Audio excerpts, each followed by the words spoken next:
KEAM engineering college option നൽകുന്നതിനുള്ള നടപടിക്രമങ്ങൾ ഇന്ന് അവസാനിക്കും. രാവിലെ 11 വരെ വിദ്യാർത്ഥികൾക്ക് അപേക്ഷ നൽകാം. പ്രവേശന പരീക്ഷയിൽ യോഗ്യത നേടിയവർ വെബ്സൈറ്റിലൂടെ ഓൺലൈനായി അപേക്ഷിക്കണം. ആദ്യ അലോട്ട്മെന്റ് പട്ടിക 18-ന് പ്രസിദ്ധീകരിക്കും.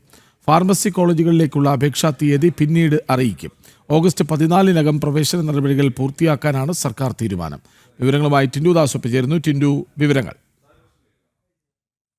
ഇത്തരത്തിൽ കീം പരീക്ഷയുമായി ബന്ധപ്പെട്ട് ഫലപ്രഖ്യാപനവുമായി ബന്ധപ്പെട്ട് വന്ന വിധിയിൽ സർക്കാർ അപ്പീലിന് പോകുന്നില്ല എന്ന വാർത്തകൾ വരുന്നതിന് പിന്നാലെയാണ് ഒരുപക്ഷെ ഇന്ന് രാവിലെ 11 മണിയോടുകൂടി വിദ്യാർത്ഥികൾക്ക് അപേക്ഷ നൽകാനുള്ള സമയം അവസാനിക്കുന്നത്. പ്രവേശന പരീക്ഷയിൽ യോഗ്യത നേടിയവർ വെബ്സൈറ്റിലൂടെ ഓൺലൈനായിട്ടാണ് അപേക്ഷിക്കേണ്ടത്.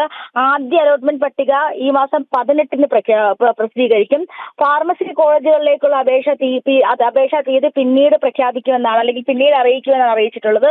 ഓഗസ്റ്റ് 14-ാം തീയതിയോടുകൂടി എല്ലാം പൂർത്തിയാക്കണം എന്നാണ്, അല്ലെങ്കിൽ നടപടിക്രമങ്ങൾ എല്ലാം പൂർത്തിയാക്കണം എന്നാണ് സർക്കാരിന്റെ അല്ലെങ്കിൽ ഉന്നത വിദ്യാഭ്യാസ വകുപ്പിന്റെ തീരുമാനം. സർക്കാരിനെ സംബന്ധിച്ചിടത്തോളം കീം എന്ന് പറയുന്നത് വലിയ രീതിയിലുള്ള ഒരു തിരിച്ചടിയായിരുന്നു. കാരണം പ്രോസ്പെക്ടസിൽ മാറ്റം വരുത്തിക്കൊണ്ട് ഈ കേരള സിലബസിലെയും CBSE സിലബസിലെയും ഒരുപോലെ പരീക്ഷ എഴുതുന്ന വിദ്യാർത്ഥികൾക്ക് ഒരേ രീതിയിൽ യോഗ്യതകൾ നേടാനും അത് ബുദ്ധിമുട്ടുണ്ടാകാതെ വരാനുമായിട്ടാണ് പ്രോസ്പെക്ടസിൽ മാറ്റം വരുത്തിയതെന്നായിരുന്നു, അല്ലെങ്കിൽ അത്തരത്തിലുള്ള ശുപാർശകൾ അംഗീകരിച്ചതെന്നായിരുന്നു സംസ്ഥാന സർക്കാരിന്റെ അല്ലെങ്കിൽ ഉന്നത വിദ്യാഭ്യാസ വകുപ്പിന്റെ ഭാഗത്തു നിന്നുണ്ടാകുന്ന വിശദീകരണം. പക്ഷേ ഇത് അംഗീകരിക്കാൻ കഴിയില്ല എന്നും, ഇത്തരത്തിൽ ഈ ഡേറ്റ് പ്രഖ്യാപിച്ചതിന് ശേഷം പ്രോസ്പെക്ടസിൽ മാറ്റം വരുത്തിയത് എന്തിനു എന്നുമായിരുന്നു ഹൈക്കോടതി ഉന്നത വിദ്യാഭ്യാസ വകുപ്പിനോട് ചോദിച്ചത്. അത് അവർക്കൊരു വലിയ രീതിയിലുള്ള തിരിച്ചടി ഉണ്ടാകുന്നു. ആ തിരിച്ചടി ഉണ്ടായി വിധി വന്ന ആദ്യ ദിവസം തന്നെ, അല്ലെങ്കിൽ അന്നേ ദിവസം തന്നെ ഇത്തരത്തിൽ കുട്ടികളുടെ ഫലം പ്രഖ്യാപിക്കുന്നു. ആ ഫലം പ്രഖ്യാപിച്ചതിൽ